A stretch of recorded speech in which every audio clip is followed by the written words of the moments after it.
শরীরটা কেমন লাগছে গো?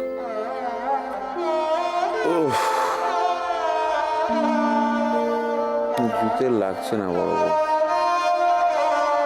একদিন ধরে অফিসটা কামাই হচ্ছে।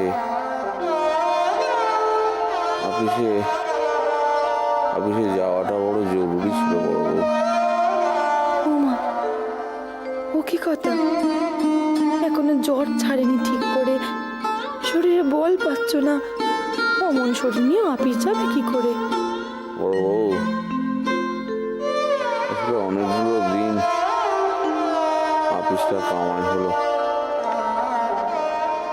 সেই মেয়েগুলোর বের আগে থেকে অফিসে যায়নি, তারপরে তো আবার একদিন যাচ্ছি না।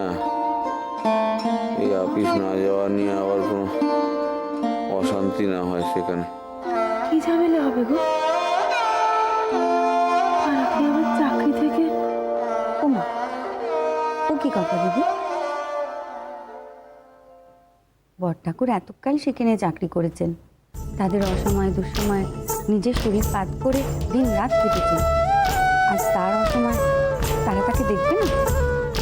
ওনার মেজো ভাই নিজে গিয়ে অফিসে দেখা করে এসেছেন।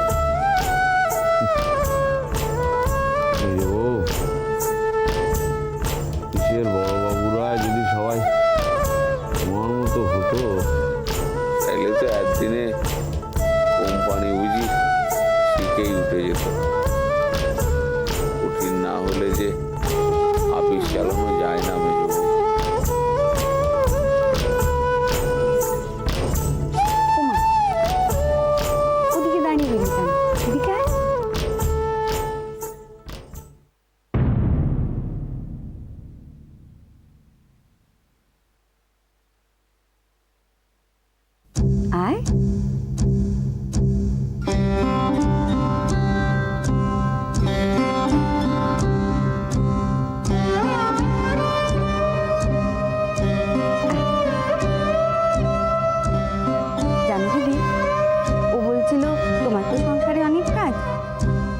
বর ঠাকুরের দেখাশোনা করে। কি বোকা মেয়ে দেখো, আমাকে গিয়ে বলছে, বলে তুমি না করো। তার দেখাশোনা আমি করতে পারবো, ওকে আর আমার জন্য ভাবতে হবে না। অমন করে কেন কইছ? করুক না, মেয়ে হয় বাবার সেবা করবে না? মল্লিকা, একবার এদিকে আয় তো।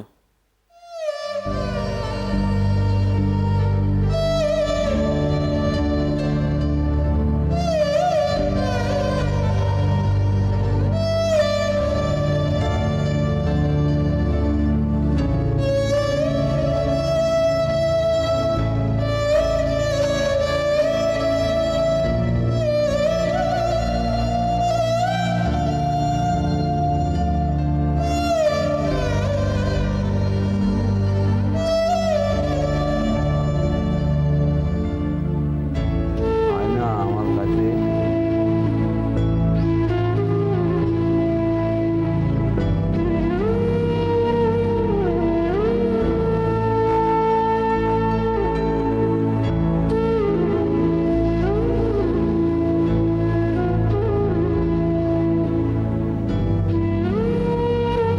ওই দেখো,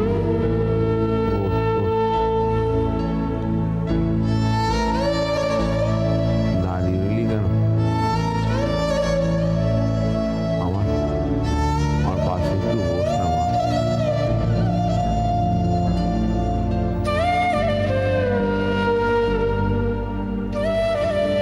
মারে, আমার মাথায় একটু হাত বুলিয়ে দিবি মা।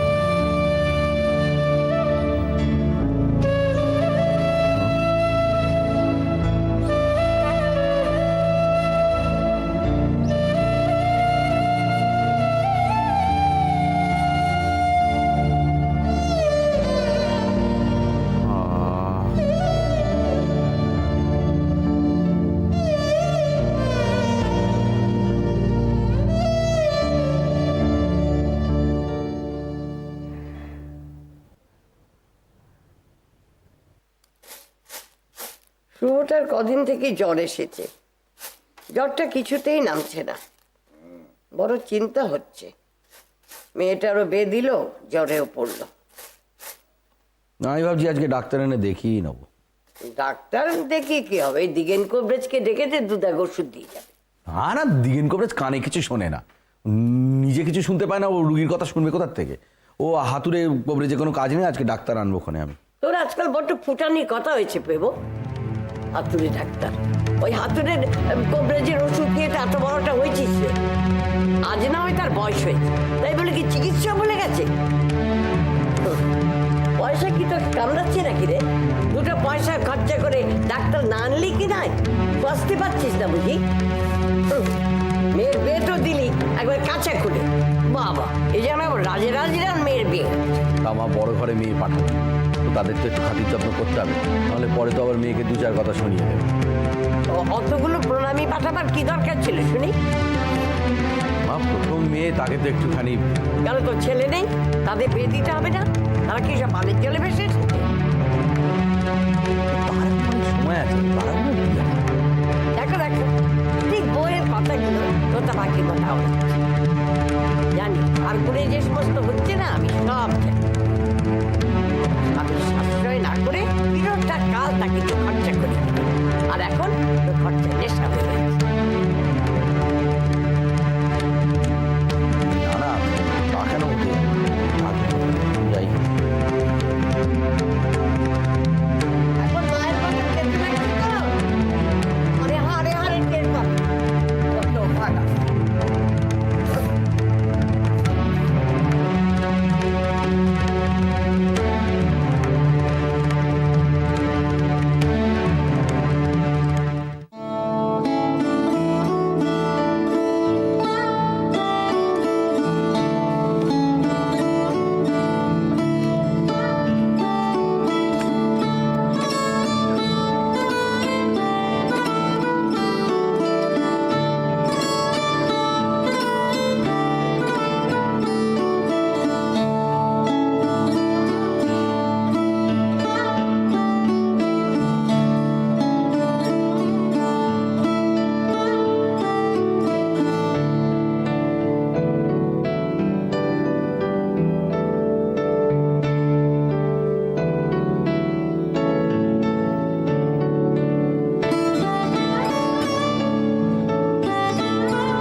খালি গোপন ব্যাপার। গোপন ব্যাপার? না গো, এই বয়সে বিয়ে থা করতে চলেছ নাকি?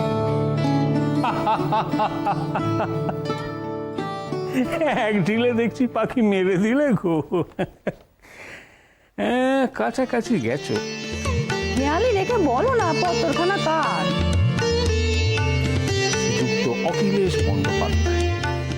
সে আবার কি? রত্ন গো। আর যে জৌড়ি এই রত্নখানা খুঁজে বার করেছেন তিনি কে জানো? তোমার কথার মাপাজ আমার মাথায় ঢোকে। কি যে বলছো কিচ্ছু চাই বুঝতে পারছি না গো। বুঝছো না? বসো বসো, বুঝিয়ে বলছি। বলো দেখি শুনি।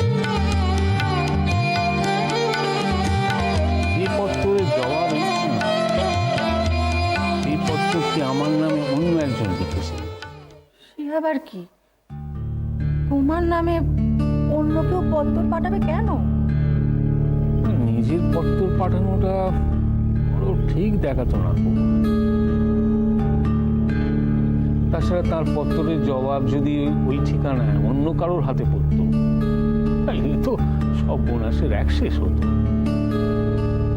এই তোমার সহজ করে বলার নমুনা কিছুই এখন বুঝলাম না। চিঠিখানা মেজগিন্নি পাঠিয়েছিল আমার নাম করে। সে কি গো? কিসের চিঠি? আরে সেইখানে বলবার জন্যই তো তোমাকে বসালুম এত আড়ম্বর করে। এবারে তোমার জানা উচিত। ভেবেছিলাম মেজগিন্নির এমন হ্যাপাটে খেয়ালে কোনো জবাব আসবে না। জবাব যখন এসেছে তখন তো দায়িত্ব বাড়ল। হ্যাঁ গো, তোমরা দুজনে মিলে কি মতলব মারছো শুনি? দেহ বিপ্লবে।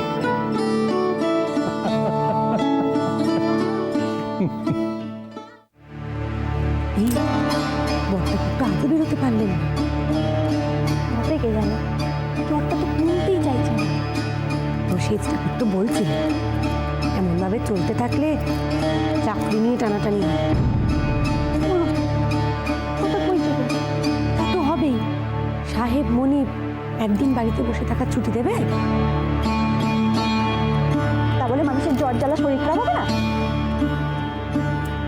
সাহেবের কাছে অত্তরিয়া, বুঝেছিস?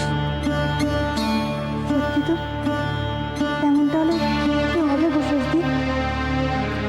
সে কি আর হবে? তো শেষ ঠাকুর তো বলছিল সব আলাদা করে নেবে। সবার দায়িত্ব আর নেওয়া যায় না।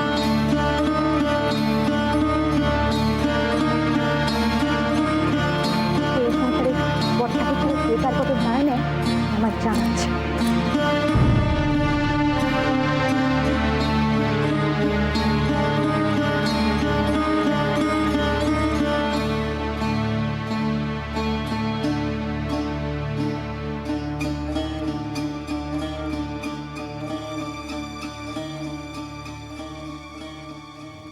এই বরঠাকুর এখন কেমন আছেন রে? একই রকম। তা তুই বুঝি তার সব করছিস?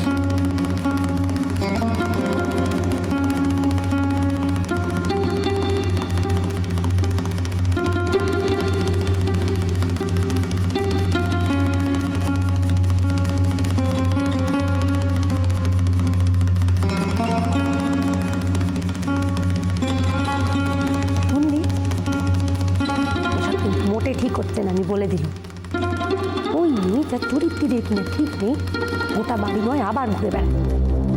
ছেলে পুলেদের সামনে রাখবো কি করে বলতো?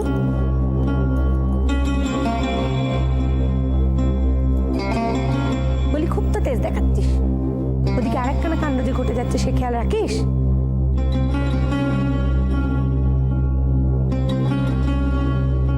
মেজদি কিন্তু আবার ডালপালা ছড়াচ্ছে, বুঝলি না তো? অবশ্যই তার মতলব বোঝাও এত সহজ না। স্বামী ছেলেদের এক ঘরে থেকে আরেক ঘরে উনি মল্লিকাকে নিয়ে থাকার নামে দখল জমিয়েছে। কয়েকদিনের ব্যাপার। তারপর দেখুন না, এ তো চিরকালের ব্যাপার।